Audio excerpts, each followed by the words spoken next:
प्रिय विद्यार्थियों, इससे पूर्व वाले वीडियो में कक्षा 11 सामान्य हिंदी के संस्कृत भाग से हम लोगों ने वंदना पाठ के आरंभिक 3 मंत्रों का अध्ययन किया।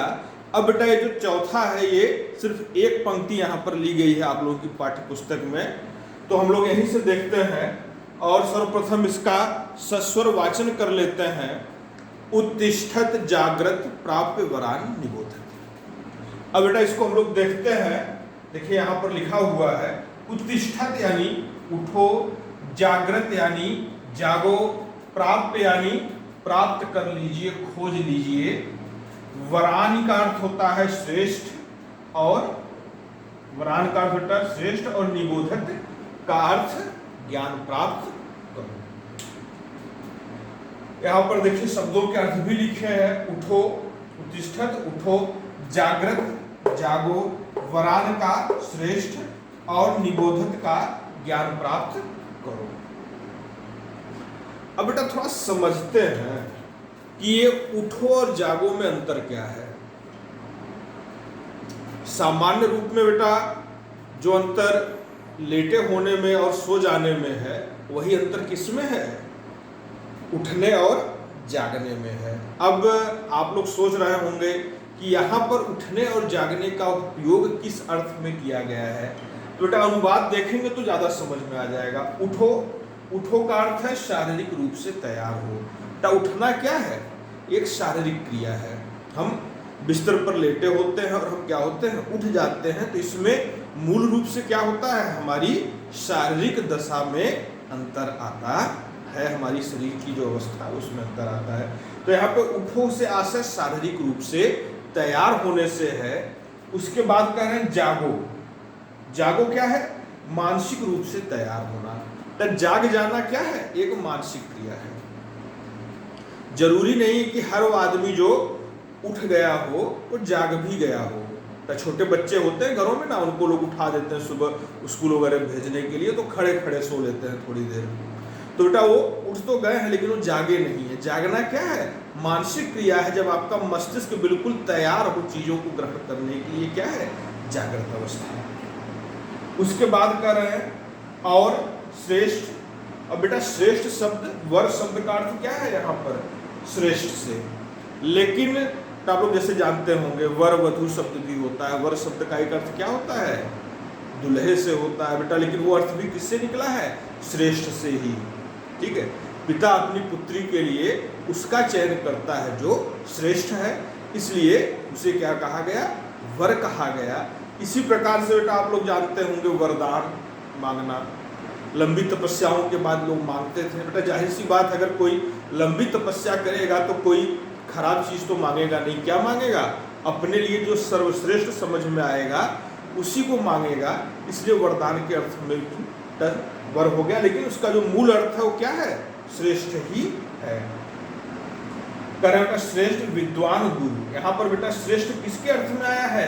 गुरु के अर्थ में आया है कि अच्छे गुरु के पास जाकर के क्या करें? उससे, उस गुरु से क्या करें? ज्ञान प्राप्त करें। समझ गए? तो यहाँ पर कह रहे हैं कि उठो यानी शारीरिक रूप से तैयार हो। तो ज्ञान प्राप्त करने के लिए पहली शर्त क्या है? कि आप शारीरिक रूप से सक्षम हो, तभी आप ज्ञान प्राप्त कर सकते हैं। खास करके बेटा वैदिक काल में बच्चे जब काफी बड़े हो जाते थे, अपने सारे कार्य खुद अपने हाथों से करने योग्य हो जाते थे, तो उन्हें गुरुकुल में भेजा जाता था। तो शारीरिक रूप से सक्षम होना आवश्यक था वहां पर शिष्यों के लिए। उसके बाद क्या? जागो, मानसिक रूप से तैयार होना।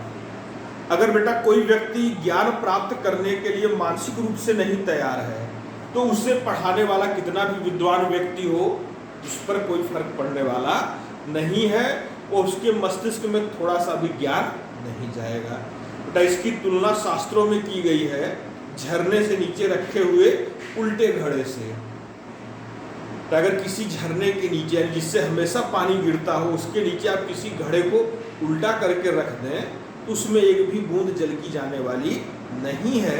वैसे ही यदि कोई विद्यार्थी, कोई ज्ञानार्थी, ज्ञान चाहने वाला, विद्या को चाहने वाला यदि मानसिक रूप से तैयार नहीं है, जागा नहीं है, मानसिक रूप से तैयार नहीं है, तो उसे कोई कुछ सिखा नहीं सकता है।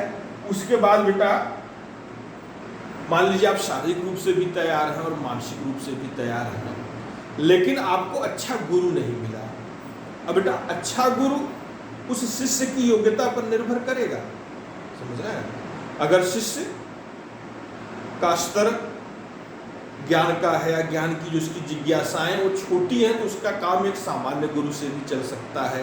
यदि उसकी जिज्ञासाएं बड़ी हैं तो उसके लिए एक बड़ा गुरु चाहिए होगा। तो यहाँ पर इसीलिए कह रहे हैं कि अपने लिए जो श्रेष्ठ गुरु हैं, अपने लिए जो सबसे सही गुरु हैं, उनको बाहरी आपको खोजना पड़ेगा। गुरु स्वतः नहीं मिलेगा बेटा। विशेष करके पुराने जमाने में अपना गुरु अपनी जिज्ञासाएं विद्यार्थी खुद तय करता था, अपनी आकांक्षाएं, अपनी जिज्ञासाएं वो खुद तय कर लेता था, फिर गुरु को खोजता था उसके अनुरूप। इसलिए कह रहे हैं बेटा कि क्या करिए, गुरु को स्वयं खोजिए और जा करके उससे ज्ञान प्राप्त करिए। यानी ज्ञान प्राप्त करने के लिए 3 शर्तें हो गई। पहला, शारीरिक रूप से सक्षम होना, यानी आपका शरीर इतना स्वस्थ हो। दूसरा, मानसिक रूप से तैयार होना, आप ज्ञान प्राप्त करने को मानसिक रूप से तैयार हो। और तीसरा क्या हो गया, आप जब गुरु के चयन के लिए जाएं तो आपको अच्छा गुरु मिले। ऐसा नहीं कि आपकी जिज्ञासाएं तो बहुत हैं लेकिन गुरु आपको कौन मिल गया, कोई लाल बुझक्कड़ जैसा गुरु मिल गया, तो वो ठीक नहीं है। इसलिए बेटा इन तीनों चीज़ों की आवश्यकताएं यहाँ पर बताई गई हैं, कहीं तभी जाकर के ज्ञान प्राप्त हो सकता है। धन्यवाद। जय हिंद। आपका दिन मंगलमय।